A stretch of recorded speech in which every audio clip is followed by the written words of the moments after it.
En Nouvelle-Aquitaine, 3 entreprises créées sur 10 le sont par des femmes, hors auto-entreprise.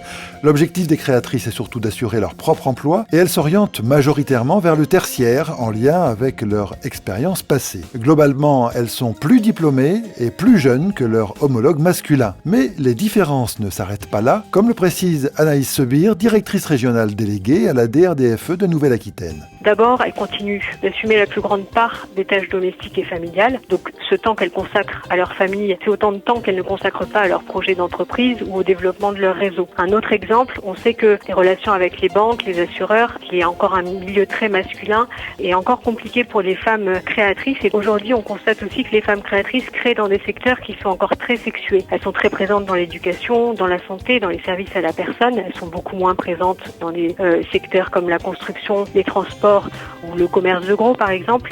Et du coup, elles sont présentes sur des secteurs qui sont globalement moins lucratifs que les hommes. Donc c'est sur l'ensemble de ces différences, de ces freins qu'on souhaite travailler au travers du PAR. Comment on le fait ? On le fait au travers de 4 actions principales. D'abord, on fait de la sensibilisation dès le plus jeune âge à la création d'entreprises. Le deuxième axe qu'on travaille au travers du PAR, c'est l'accompagnement post-création, en lui apportant des réponses très personnalisées et en travaillant avec elle sur les notions dont je parlais tout à l'heure, la prise de risque, l'audace, l'ambition. On travaille avec elle à lever ces freins qui sont essentiellement psychologiques et culturels. Les 2 autres axes dont je voulais parler, c'est celui de la facilitation de l'accès des créatrices au financement et le dernier axe, c'est celui de la mixité pour favoriser la création d'entreprises par les femmes dans des secteurs qui sont encore très désertés par les femmes. Je pense en particulier au secteur de la tech où on n'a aujourd'hui que 8% de femmes créatrices en France.